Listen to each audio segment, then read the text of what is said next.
વિદ્યાર્થી મિત્રો, chapter number 8 કોષ એ જીવનનો એકમ, જેની અંદર આપણે સૌપ્રથમ કોષની વાત કરી ગયા હતા કે કોષ કોને કહેવાય.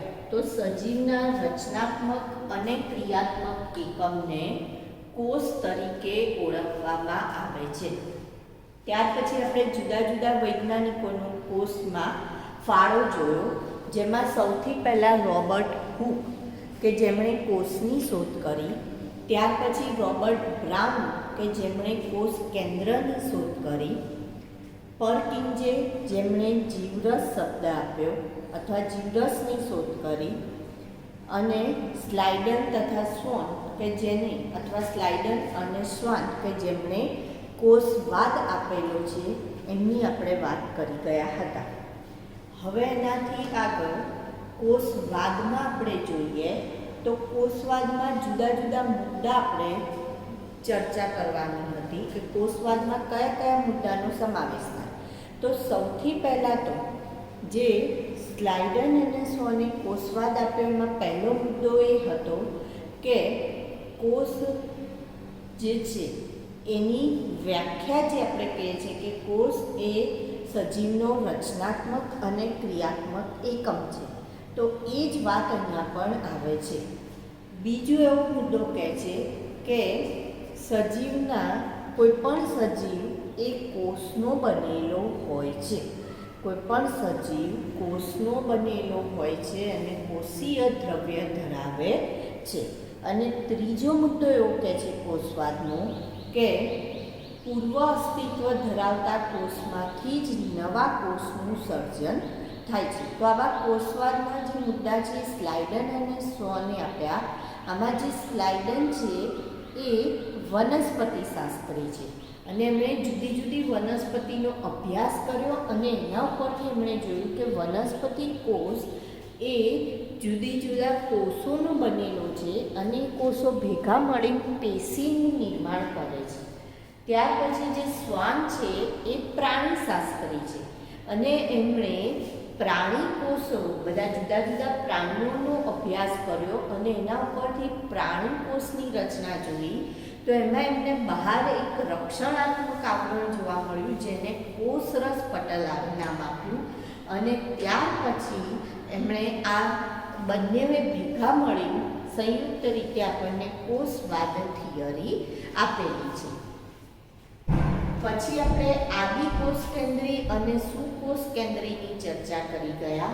ત્યાર પછી આપણે વાત કરી કે કોષ જે છે એની રચનામાં સૌથી પહેલાં આપણને કોષરસ પટલ, કોષ કેન્દ્ર અને કોષરસ જોવા મળે છે. જો વનસ્પતિ કોષ હોય તો એમાં કોષ દિવાલ પણ હાજર હોય છે, જ્યારે પ્રાણી કોષમાં કોષ દિવાલ હોતી નથી. કેટલીક પટલમય અંગિકાઓ એ સુકોષ કેન્દ્રીમાં જોવા મળશે, જેમ કે અંતઃકોષરસ જાળ, લાઇસોઝોમ.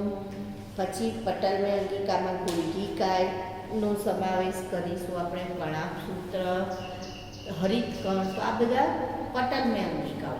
જ્યારે પટલ વિહીન અંગિકામાં આપણે રિબોઝોમ્સ અને તારા કેન્દ્રનો સમાવેશ કરીશું, જેમાંથી રિબોઝોમ્સ એ આદિકોષ કેન્દ્રી અને સુકોષ કેન્દ્રી બંનેમાં આપણને જોવા મળશે.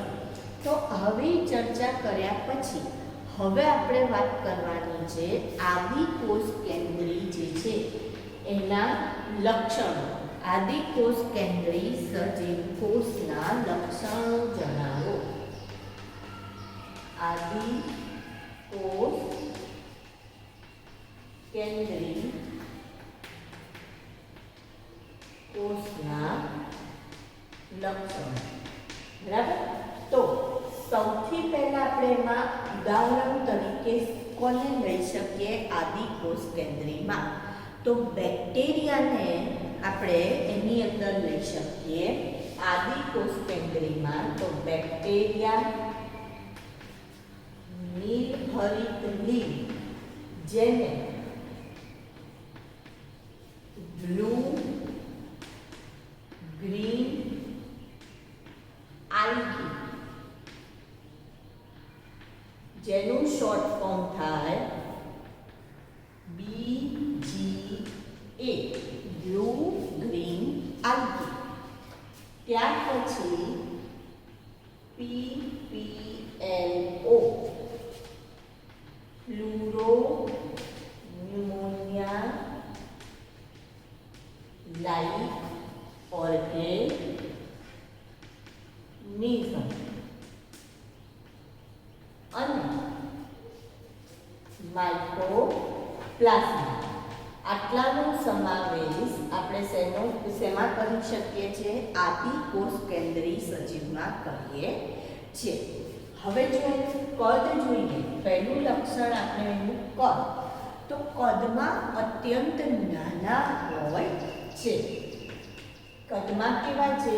તો કે કદમાં આપણને કેવા જોવા મળે છે? તો કે નાના અને આકારમાં વિભિન્નતા ધરાવે છે.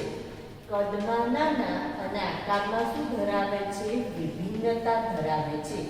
જેમ કે આપણે બેક્ટેરિયાનો આકાર ભણી ગયા છે.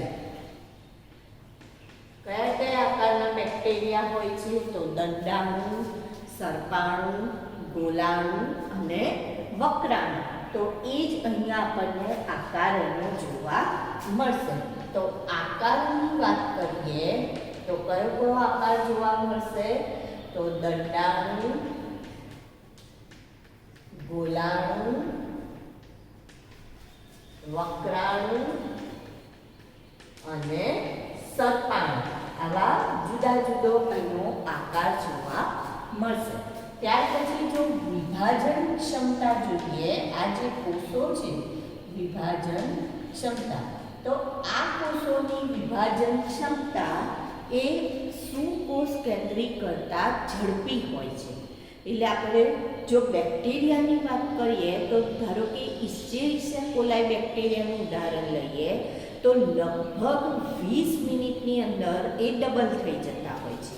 20 મિનિટમાં શું થઈ જતા હોય છે? ડબલ. તો એનો મતલબ એનો જે ડબલ થવાનો અથવા તો એની જે વિભાજન ક્ષમતા છે એ સુકોષ કેન્દ્રી કરતાં કેવી હોય છે? ઝડપી. એટલે સુકોષ કેન્દ્રી કરતાં ઝડપી હોય છે. એના કરતાં વિભાજન ક્ષમતા કેવી છે? કોષોની ઝડપી છે. એટલે ઝડપથી વિભાજન પામે છે. પછી એનાથી આગળ એમનું જો કોષ રસ પટલની વાત કરીએ, હવે એના કોષ રચનામાં આપણે જતા રહીએ. ચલો, આ બાહ્ય આપણે વાત કરી. હવે આપણે કોષ રચનામાં જઈએ તો કોષ રસ પટલની ફરતે કોષ દિવાલ, કોષ રસ પટલ અને એની ફરતે શું આવેલું છે? કોષ દિવાલ. એનો મતલબ એ લોકો કોષ દિવાલ ધરાવે છે. આ લોકો કોષ દિવાલ ધરાવે છે અને એ કોષ દિવાલની આજુબાજુ શું આવેલું છે? કોષ રસ પટલ આવેલું હોય છે. હવે આધારક દ્રવ્ય તરીકે શું છે? તો કે કોષ રસ. આધારક દ્રવ્ય તરીકે શું આવેલું હોય? કોષ રસ આવેલો હોય છે. અને આ કોષ રસમાં પટલમય અંગિકાઓ નથી. કોષ રસમાં પટલમય અંગિકાઓ નથી. તો પછી કઈ અંગિકા આવેલી છે? તો કે રિબોઝોમ્સ આવેલા છે. કોષ રસ ધરાવે છે અને કોષ રસમાં શું ધરાવે છે? રિબોઝોમ્સ.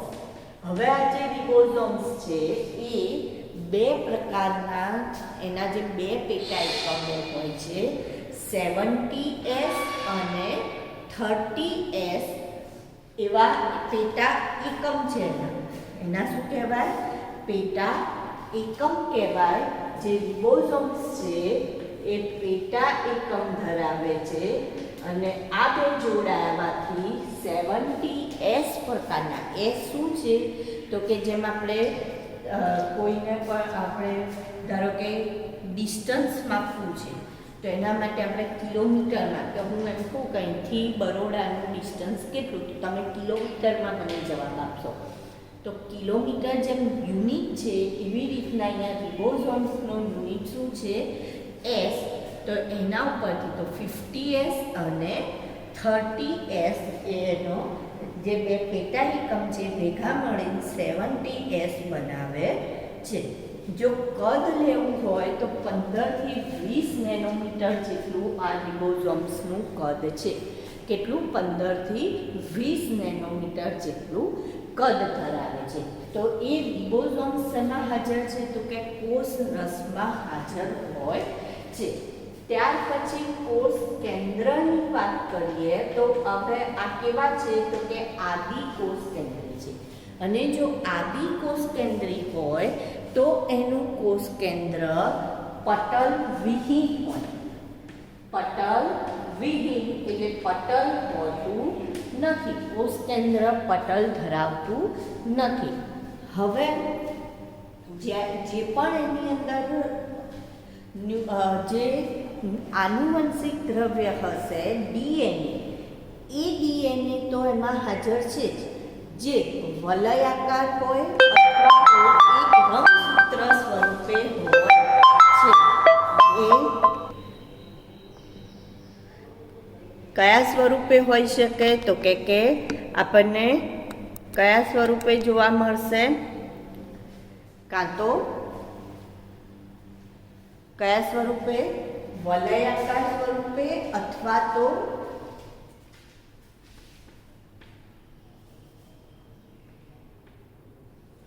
આનુવંશિક દ્રવ્ય તરીકે. આનુવંશિક દ્રવ્ય ડીએનએ તો છે જ હાજર, અને એની સાથે સાથે જે એકલ રંગસૂત્ર સ્વરૂપે હોય, એકલ રંગસૂત્ર સ્વરૂપે હોઈ શકે અથવા તો વલયાકાર હોઈ શકે. બરાબર. સાથે સાથે એમાં બીજું વલયાકાર ડીએનએ પણ છે. એની અંદર વલયાકાર ડીએનએ છે, જેને પ્લાઝમિડ તરીકે ઓળખવામાં આવે. શેના તરીકે ઓળખીશું આપણે? પ્લાઝમિડ તરીકે ઓળખીશું. હમણાં જ્યારે આપણે આની રચના જોઈએ આકૃતિમાં ત્યારે આ વધારે તમને ખ્યાલ આવશે. એક ડીએનએ તો છે જ, જે ઢગલા સ્વરૂપે ગોઠવાયેલું છે, અને ન્યુક્લિયોઇડ તરીકે પણ ઓળખી શકાય. અને બીજું ડીએનએ છે એ વલયાકાર ડીએનએ છે, જેને શેના તરીકે ઓળખીએ છીએ આપણે?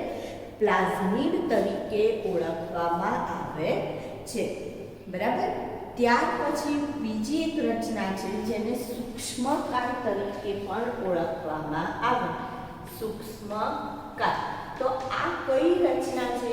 તો કે કોષ રસની અંદર, કોષ રસમાં જ્યારે પણ કોઈ પણ કણિકાઓનો કે એનો સંગ્રહ થાય, તો કોઈ પણ દ્રવ્યનો જે સંગ્રહ થાય એ કયા સ્વરૂપે સંગ્રહ થાય? તો સૂક્ષ્મકાય સ્વરૂપે સંગ્રહ થાય છે. કોષ રસમાં જે પણ વધારાનું દ્રવ્ય હોય અથવા આરક્ષિત દ્રવ્ય હોય એનો સંગ્રહ કયા સ્વરૂપે થાય છે? સૂક્ષ્મકાય સ્વરૂપે થાય છે.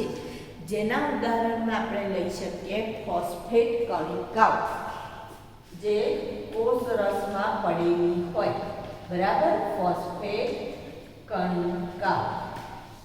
એ ઉપરાંત બીજી કણિકાઓ પણ છે, જેમ કે સિયાનોફાઇસિયન કણિકા અને ગ્લાયકોજન કણિકા. સિયાનોફાઇસિયન કણિકા અને ગ્લાયકોજન કણિકા.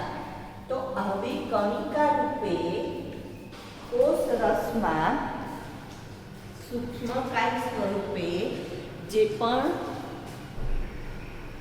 સંગ્રહ થાય છે એને આપણે શેના તરીકે ઓળખીએ છીએ? તો કે સૂક્ષ્મકાય સ્વરૂપે ઓળખીએ છીએ. તો આદિ કોષ કેન્દ્રીમાં આપણને આવી રચના જોવા મળશે. હવે આપણે બેક્ટેરિયાનું ઉદાહરણ લઈ આદિ કોષ કેન્દ્રી વિશે આ એક સામાન્ય આપણે રૂપરેખા. બરાબર. આદિ કોષ કેન્દ્રી કોષની. હવે તમને પ્રશ્ન એવો પૂછાય કે બેક્ટેરિયાનું નામ નિર્દેશિત આકૃતિ દોરી આદિકોષ કેન્દ્રી કોષના લક્ષણો જણાવો. હવે આપણે બેક્ટેરિયાનું ઉદાહરણ લઈ આ દર્શાવવાનું છે. તો સૌથી પહેલા આપણે એની આકૃતિ દોરીશું બેક્ટેરિયાની, અને ત્યાર પછી આપણે એના લક્ષણો વિશે વાત કરીએ. તો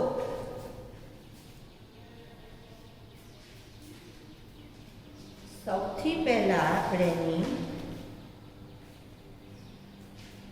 આકૃતિ દોરીએ.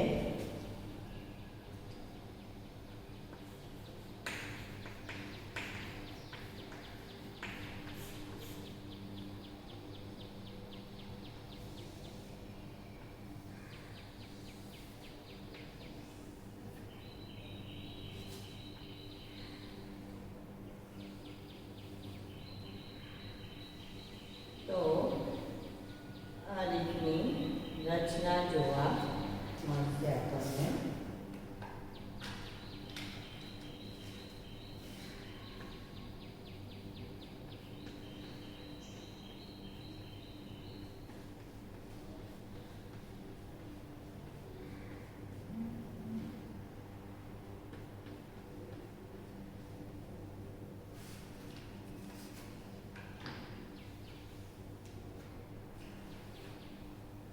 કસા છે,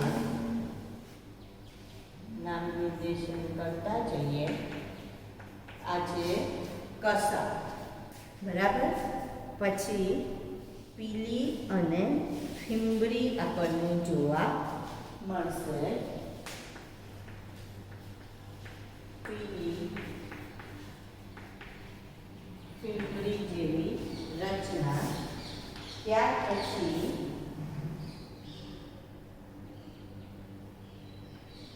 આ રિબોઝોમ્સ. આ શું છે?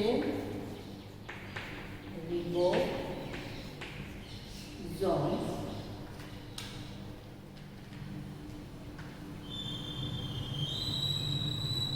વલયાકાર ડીએનએ.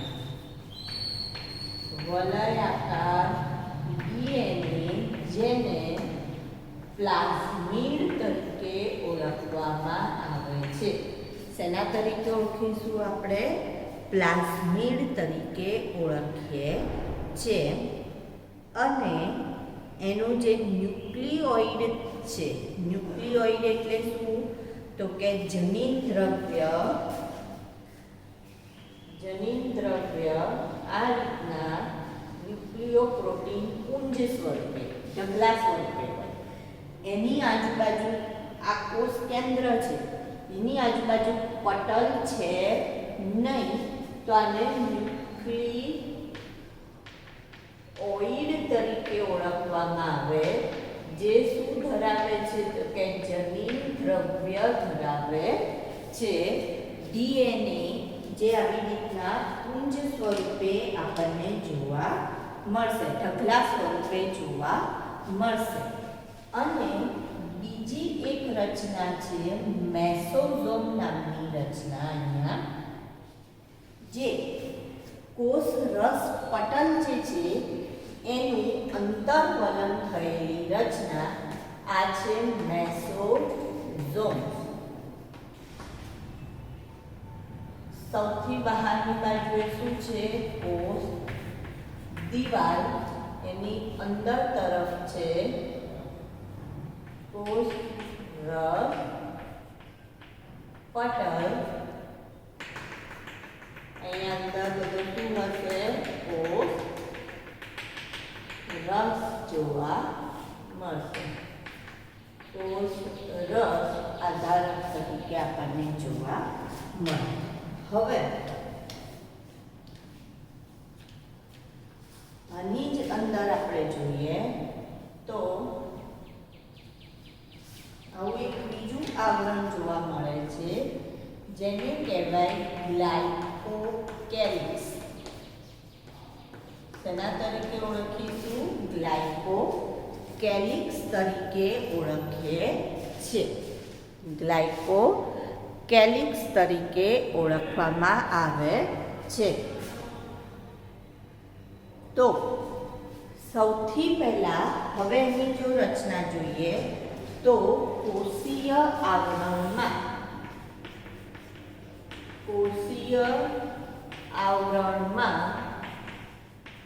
સૌથી 3 સ્તર જોવા મળશે આપણને. કોષીય આવરણમાં કેટલા સ્તર જોવા મળશે? અહીંયા બેક્ટેરિયામાં 3.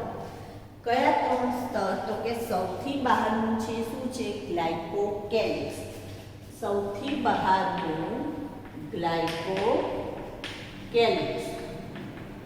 ત્યાર પછી એની અંદર આવશે કોષ દિવાલ અને એની અંદર આવશે કોષ રસ પટલ. તો આવા 3 સ્તર, 3 આવરણ જે એનું રક્ષણાત્મક આવરણની રચના કરશે. આ 3 ભેગા મળીને રક્ષણાત્મક આવરણની રચના કરશે. હવે આ જે ગ્લાયકોકેલિક્સ છે એ ગ્લાયકોકેલિક્સ એ બંધારણ અને જાડાઈની બાબતે જુદું જુદું હોય છે. કેટલાકમાં એ શિથિલ એટલે પાતળું હોય, તો જ્યારે પાતળું હોય ત્યારે એને શ્લેષ્મ સ્તર તરીકે ઓળખાય. શિથિલ તો એને આપણે શું કહીએ છીએ? શ્લેષ્મ સ્તર. શેના તરીકે ઓળખીશું? શ્લેષ્મ સ્તર તરીકે ઓળખીએ છે. અને જો એ જાડું હોય તો એને કેપ્સ્યુલ તરીકે ઓળખવામાં આવે છે. તો તમે જો કેટલાક બેક્ટેરિયા સ્લાઇડ બનાવીને જોશો, સ્ટેફાઇલોકોકસ ને એવા બેક્ટેરિયા સ્લાઇડ બનાવીને જોઈએ આપણે, તો એની આજુબાજુ કેપ્સ્યુલ જોવા મળશે. એટલે કે ગ્લાયકોકેલિક્સ આપણને કેવા જોવા મળશે? તો કે એનું સ્તર જાડું જોવા મળશે. એટલે કેપ્સ્યુલ સ્વરૂપે આપણને જોવા મળશે. આ એક રક્ષણાત્મક આવરણ છે. બરાબર. જો એ પાતળું હોય તો એને શેના તરીકે ઓળખીશું? આપણે શ્લેષ્મ સ્તર તરીકે ઓળખીએ છે. અને જાડું મજબૂત હોય તો એને આપણે શેના તરીકે ઓળખીએ છીએ? તો કેપ્સ્યુલ તરીકે ઓળખીએ છે. ત્યાર પછી આપણે કોષ દિવાલની વાત કરીએ તો કોષ દિવાલ એ બેક્ટેરિયાને તૂટવા નથી દેતું. એટલે એનો મતલબ શું થશે? એની આજુબાજુનું મજબૂત રક્ષણાત્મક આવરણ બનાવે છે, એનું બંધારણ રચે છે. અને આ બેક્ટેરિયાને તૂટવા નથી દેતું કે એનું પતન થવા દેતું નથી. એ પછી ત્રીજું સ્તર આવશે કોષ રસ પટલ. કોષ રસ પટલ. તો કોષ રસ પટલની હવે વાત કરીએ. કોષ રસ પટલ એ પ્રવેશશીલ પટલ અથવા અર્ધ પ્રવેશશીલ પટલ તરીકે એને આપણે ઓળખીએ. તો એનો મતલબ શું? કે દરેકે દરેક દ્રવ્યને પોતાની આરપાર વહન થવા દેશે નહીં. માત્ર અમુક જ દ્રવ્યને પોતાની આરપારે વહન કરવા દેશે. માટે એને આપણે શેના તરીકે ઓળખીએ છીએ? અર્ધ પ્રવેશશીલ પટલ તરીકે ઓળખીએ છીએ. બાહ્ય પર્યાવરણ સાથે એ સંપર્કમાં હોય અને એના કારણે જે પણ એને આપલે કરવાની હોય વાતાવરણ સાથેની, એ આપલે કરવા માટે આ કોષ રસ પટલ આવેલું હોય છે. હવે એ કોષ રસ પટલ જે છે એનું જ એક આ જે કોષ રસ પટલ છે એ કોષ રસ પટલ પોતે જ્યારે અંતર્વલન પામે, અંતર્વલનનો મતલબ કોષ રસ પટલ એ પોતે અંદર તરફ આ રીતના વળી જાય તો એવી જે રચના બને એને મેસોઝોમ્સ તરીકે ઓળખવામાં આવે છે. તો મેસોઝોમ્સ એ શું છે? તો કે કોષ રસ પટલનું અંતર્વલન એટલે અંદર તરફ વળી જવું, જેને આપણે શેના તરીકે ઓળખીએ છીએ? મેસોઝોમ્સ તરીકે ઓળખીએ છીએ. હવે એ મેસોઝોમ્સ એ કોષરસ પટલના વિસ્તૃતીકરણથી બને છે અને પોતે આ મેસોઝોમ્સ એ પોતાનામાંથી પુટિકાઓ બનાવે, નાની નાની પુટિકાઓ બનાવવાનું કામ કરે, પટલિકાઓ બનાવે એટલે નાની નાની પટલમય અંગિકાઓ બનાવે, પટલિકાઓ જેને કહેવાય કે જેમાં પટલ છે નહીં પણ એવો ભાસ થાય છે આપણને કે પટલ છે એટલે બબલ્સ જેવું બનાવવાનું કામ કરશે. તો નાની નાની પુટિકાઓ બનાવશે, નલિકાઓ બનાવશે અને પટલિકાઓ સ્વરૂપે આપણને આ મેસોઝોમ્સ જોવા મળશે. હવે જો એનું કાર્ય જોઈએ તો એ શું કાર્ય કરે છે? તો કોષ દિવાલનું નિર્માણ, ડીએનએ સ્વયંજનન અને જ્યારે બાળકોષ તૈયાર થાય તો એ બાળકોષમાં પણ એના વિતરણમાં મદદરૂપ થાય છે.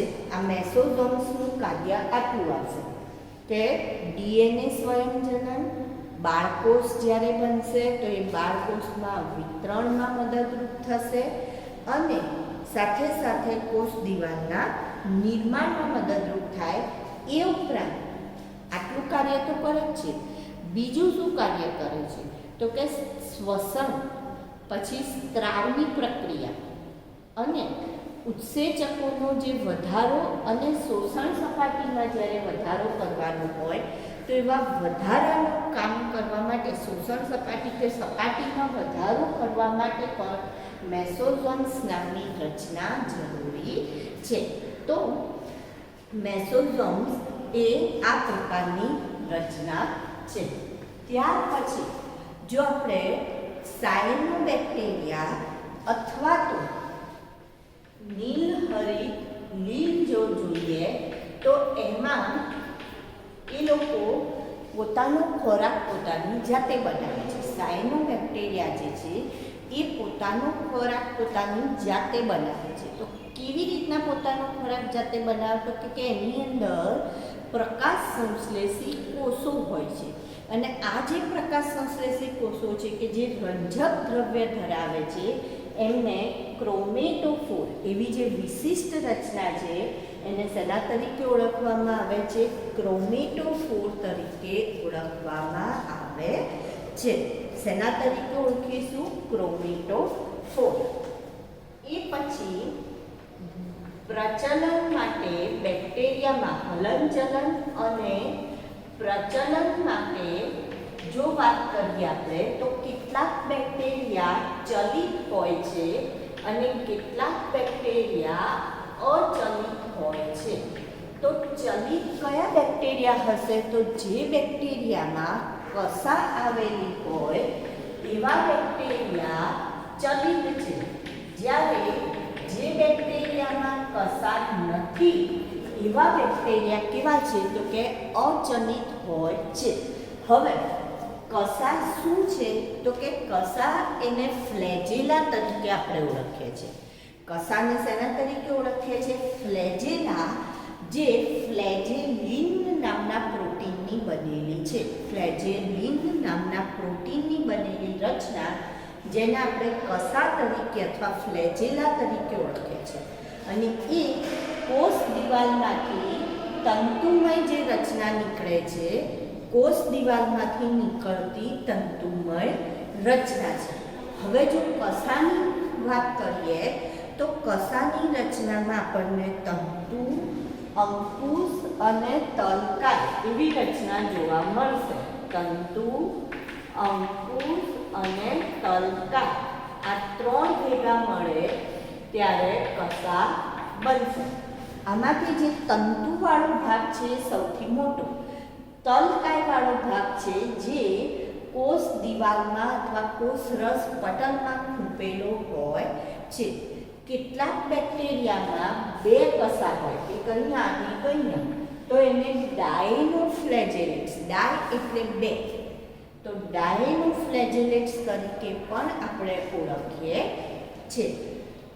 કસા ઉપરાંત પીલી અને ફિમ્બરી એ પણ એ હલનચલન અને સાથે સંકળાયેલી, પ્રચલન સાથે સંકળાયેલી નહીં પણ હલનચલન સાથે સંકળાયેલી રચનાઓ છે જે વિશિષ્ટ પ્રકારના પ્રોટીનમાંથી બનેલી રચના છે.